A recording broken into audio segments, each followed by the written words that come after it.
Bueno, buenos días. Como habíamos explicado en la clase presencial que nos encontramos, que íbamos a dar esta clase virtual relacionando un poco el contexto histórico con algunos conceptos que necesitamos tener presentes para analizar la relación de la música con las tecnologías, la relación de la música con de las prácticas musicales con la inteligencia artificial, con un montón de temáticas que tienen que ver con la hibridación, con la aceleración. Y para comprender esa relación era necesario abordar un poco o tener este apoyo teórico de lo que hace a un contexto histórico, ¿no es cierto? Entonces, bueno, esto tiene más que nada que ver con eso, con explicar el contexto histórico para que ustedes cuando aborden la lectura de la bibliografía, que tiene que ver con la transformación de la práctica artística o musical a partir de la aplicación de tecnologías, con la aceleración, con la desterritorialización de dichas prácticas, bueno, sepamos que esto está relacionado con un determinado contexto histórico. Así que vamos a empezar por eso. Vamos a arrancar para explicar el contexto, vamos a tomar como referencia o como punto de partida la etapa que va de 1945 a 1973.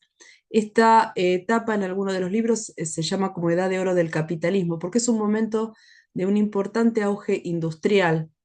Viene a estar situado históricamente después de la Segunda Guerra Mundial.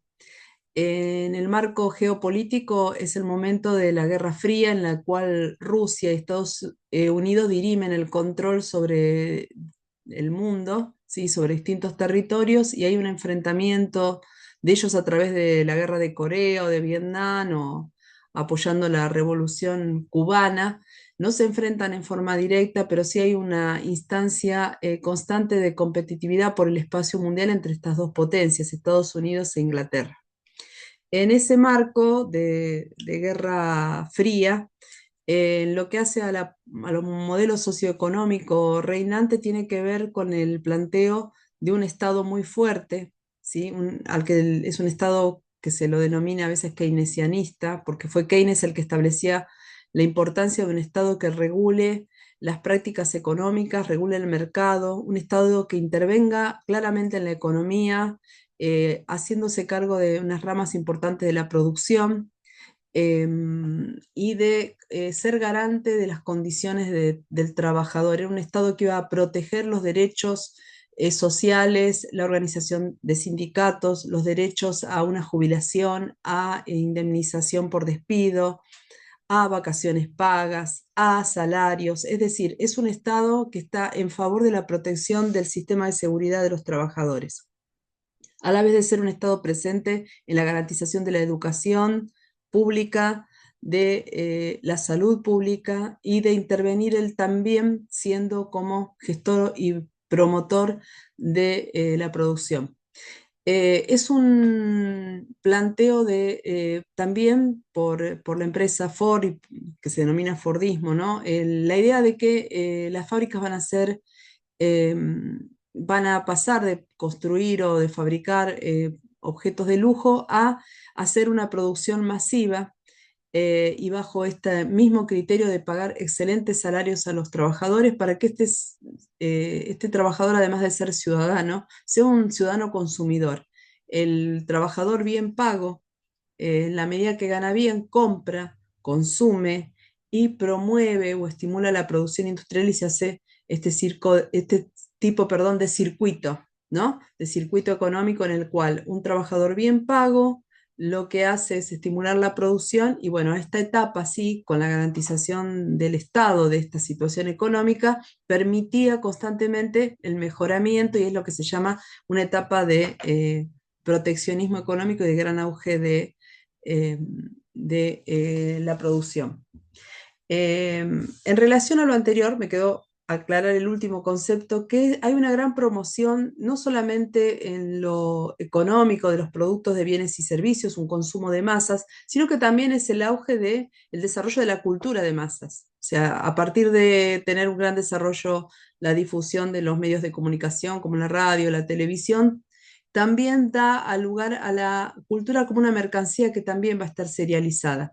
En ese contexto van a leer la obra de Walter Benjamin, como les dije. ¿Qué pasa con el arte, con la expresión artística, con la fotografía, con la pintura, con la música cuando pasa a reproducirse con nuevas tecnologías? ¿Qué pasa con con el arte en esta etapa de reproductibilidad mecánica y de lo masivo? En ese contexto vamos a leer, en este contexto vamos a leer la obra de Walter Benjamin desde esta perspectiva.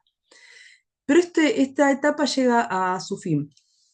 A partir de la guerra de Yom Kippur y de una fuerte crisis de este estado de bienestar, ¿sí? Es que se van a establecer una serie de nueva mirada económica dentro de lo que fue la escuela de Chicago, ¿sí? Con economistas como Milton Friedman o Hayek, que plantean una serie de medidas que van a conformar algo que se llamó el Consenso de Washington. ¿Sí?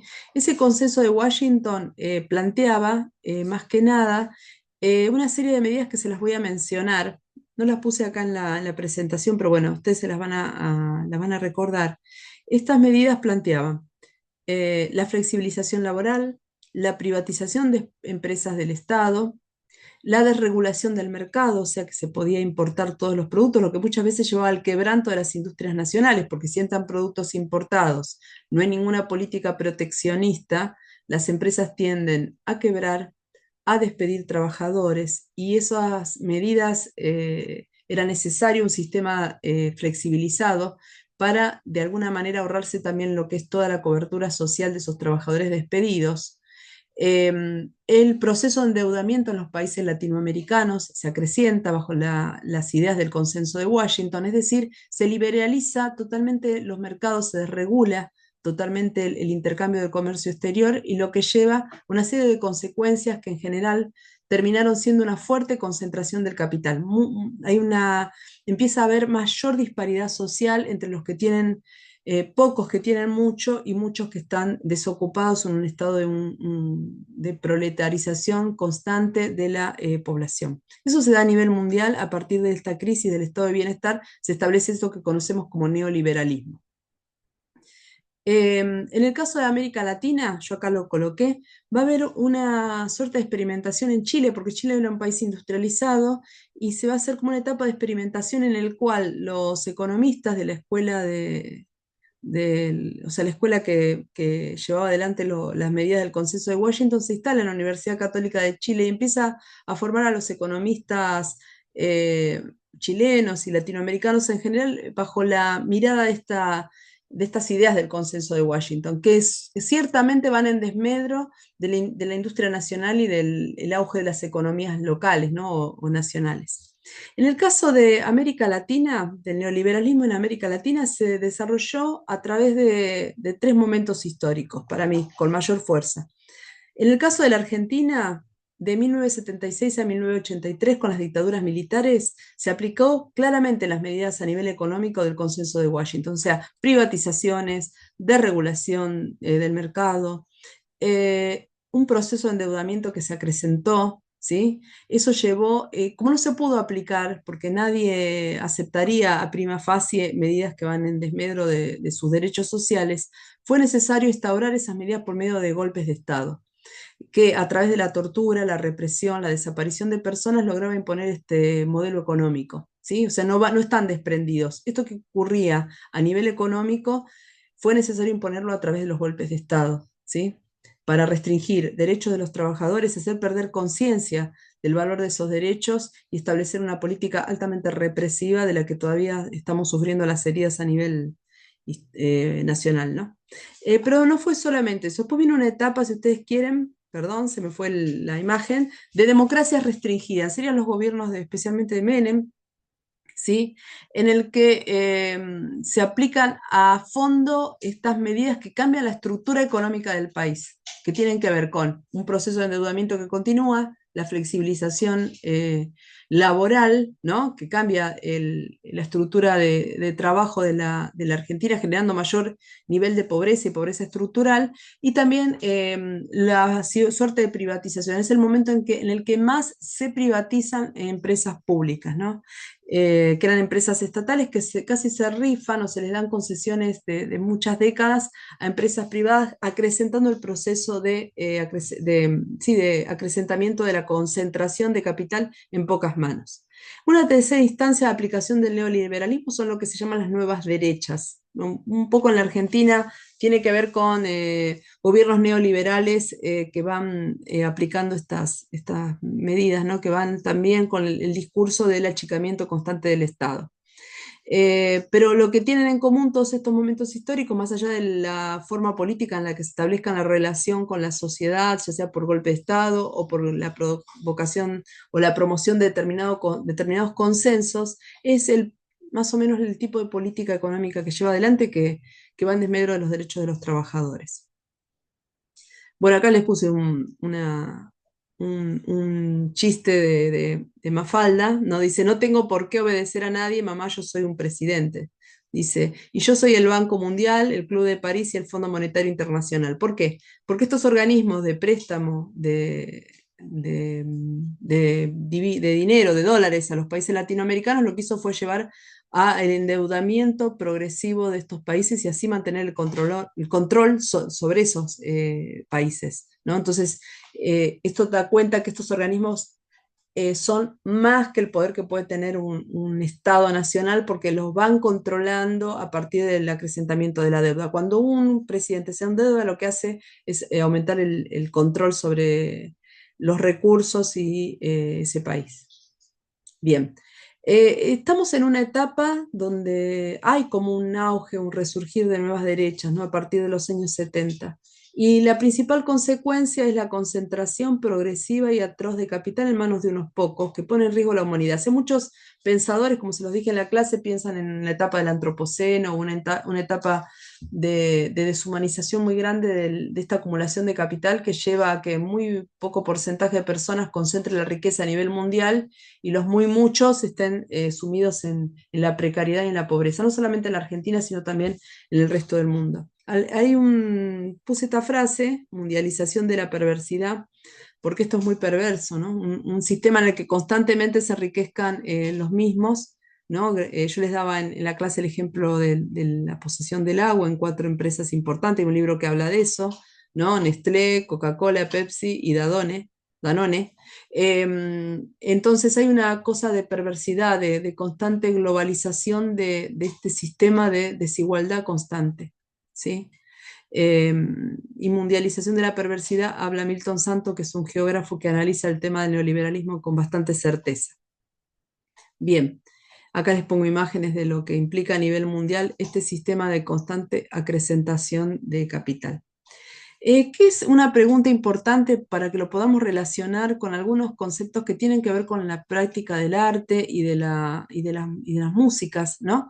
Es que la tendencia de la aplicación de normas del neoliberalismo en los últimos tiempos, más que basarse en golpes de Estado, si bien siempre tiene un componente represivo, ustedes si se fijan si hay una manifestación de trabajadores o de jubilados o de personas que tienen condiciones muy precarizadas, como pueden ser, no sé, en la actualidad estamos viendo hasta sectores que se están movilizando, como los médicos o los universitarios que antes componían la clase media, como se da este proceso de concentración constante del capital, va a haber un componente represivo. Ustedes van a ver que hay fotógrafos heridos, que hay un componente represivo, pero no a modo de golpe de Estado, sino que se exacerban las prácticas represivas contra las manifestaciones, pero no es un golpe de Estado como fue en los años 70.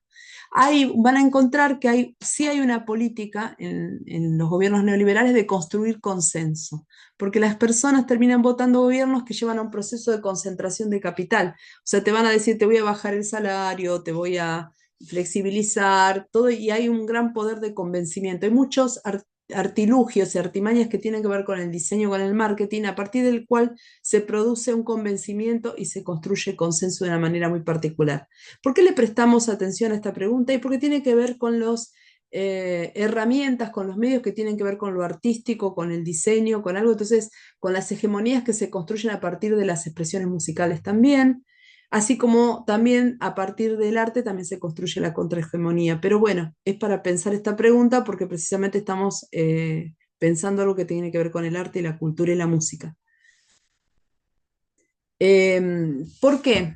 eh, porque los registros acerca de lo que las personas sienten, si se sienten bien o mal, son resultado de un proceso de construcción social de la realidad. Y es decir, lo que se cree, lo que se piensa, el sentido común que nos domina, se construye a partir de estos medios que tienen que ver con el diseño y el marketing. Por eso les hablaba de procesos que tienen que ver con el dominio de los recursos simbólicos, ¿no?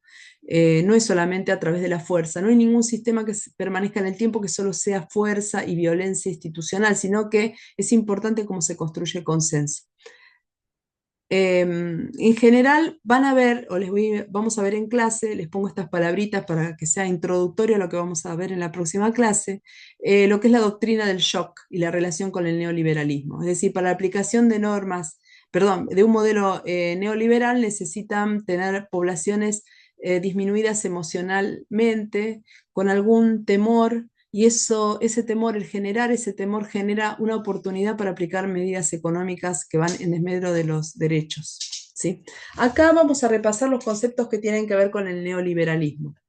El neoliberalismo es una corriente económica y política asociada al capitalismo que plantea el libre comercio, ¿sí? Es decir, no debe haber regulación, debe estar todo desregulado con cierta tendencia a la privatización. Se va a caracterizar acá, como se los dije, las privatizaciones, el libre mercado y la competencia. Y vamos a introducir el concepto de globalización. No son sinónimos, sino que la globalización es un fenómeno planetario donde todas las regiones, todos los estados, todos los mercados están interconectados por una serie de relaciones económicas, ¿sí? Esto se acelera, este proceso de comunicación y de interconexión se acelera con el desarrollo de las nuevas tecnologías.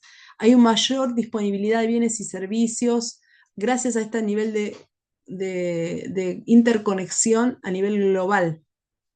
Entonces, no va a haber una empresa extranjera que va solo a un territorio, sino que una misma empresa o corporación va a tener ramificaciones de acuerdo a las conveniencias económicas. Entonces, una empresa en una parte va a elaborar una pieza, en la otra va a elaborar el diseño, en la otra va a tener como mercado, en la otra parte va a absorber materias primas. Entonces, estas corporaciones se expanden a nivel global y esto tiene un gran nivel de aceleramiento gracias a la posibilidad que dan las nuevas tecnologías. Además de esto, ¿sí? De esta interconexión, las empresas ya no interesa el territorio. Hay muchas empresas incluso que su plataforma comercial tiene que ver con la entrega de recursos y servicios virtuales, por ejemplo. Es decir, la globalización trae este nivel planetario de que se van modificando algunas variables que antes condicionaban, como el espacio y el tiempo, ahora es totalmente modificadas por la aceleración que produce el desarrollo económico. ¿Por qué es importante esto? Porque esto va a tener que ver mucho con la nueva forma en que se produce cultura y cómo se mercantiliza la cultura, la música y el arte también en este nuevo contexto. Por eso lo señalo, hacemos este repaso histórico para cuando leamos los textos sepamos eh, a qué nos estamos enfrentando. ¿Qué pasa con el neoliberalismo y la reflexión sobre este contexto que estamos viviendo? Justamente en nuestro país estamos ahora atravesando una instancia de neoliberalización porque se está proponiendo esas medidas del Consenso de Washington que les estoy diciendo que tienen que ver con el endeudamiento, la flexibilización de los derechos de los trabajadores, la apertura del mercado que lleva al cierre de industrias. O sea, en eso es un programa con características neoliberales bien marcadas. Hay un proceso que se produce conjuntamente con esto, es que se va produciendo una era del vacío, dice una autora, Bauman, creo que es, no, Lipovetsky, perdón, que tiene que ver con un proceso de individualización muy grande, de fragmentación social, donde esas estructuras sociales que nos contenían, la que construíamos una identidad relativamente estable, entran en crisis, ¿no? Ahí va a haber una tendencia a que predomine el individualismo, la fragmentación, los discursos de odio, porque las personas se encuentran frente a un ordenador y a partir de estar frente a una computadora, un celular o donde fuera, pueden conectarse con el mundo en ese momento, pero a la vez, conjuntamente con este gran proceso de interconexión, ¿qué pasa? Se producen grandes soledades, ¿no? Personas aisladas que no se comunican, que no, no conversan de la misma manera, hay nuevos lenguajes, nuevos discursos, nuevas maneras de escuchar, de sentir, de difundir, de producir música también. Por eso es que hacemos este teórico sobre el contexto histórico para que cuando leamos García Canclini y la hibridación o la crítica de Grimson al culturalismo o la relación entre la música y la inteligencia artificial, o los ruidos y los paisajes sonoros, pensemos que estamos en este contexto, ¿sí? En un contexto muy particular. O la música como mercancía, ¿sí? Ustedes fíjense en cómo se modifica el derecho de autor con las cuestiones de que podemos bajar ilimitadamente, ¿no? Ilimitadamente toda la producción musical la tenemos al servicio. Hay nuevas plataformas para difundir música, eh, para producir contenidos también, que tienen que ver un poco con este contexto de acumulación de capital y de interconexión planetaria, que se explican a través del neoliberalismo y de la globalización. Por eso es que esto fue como algo accesorio para que podamos leer la bibliografía que nos queda de acá en más y poder problematizar algunas cuestiones que tienen que ver con esto. Cualquier duda que tengan, me van a consultar. Les voy a poner un par de videitos en el aula también para que puedan a través de imágenes comprender qué tipo de situaciones históricas se producen con esto y bueno, y poder analizar en las clases y puedan ustedes elaborar el trabajo final. Así que bueno, cualquier duda que tengan me pueden consultar, eso ya lo saben. Así que bueno, saludos a todos y que la pasen muy bien.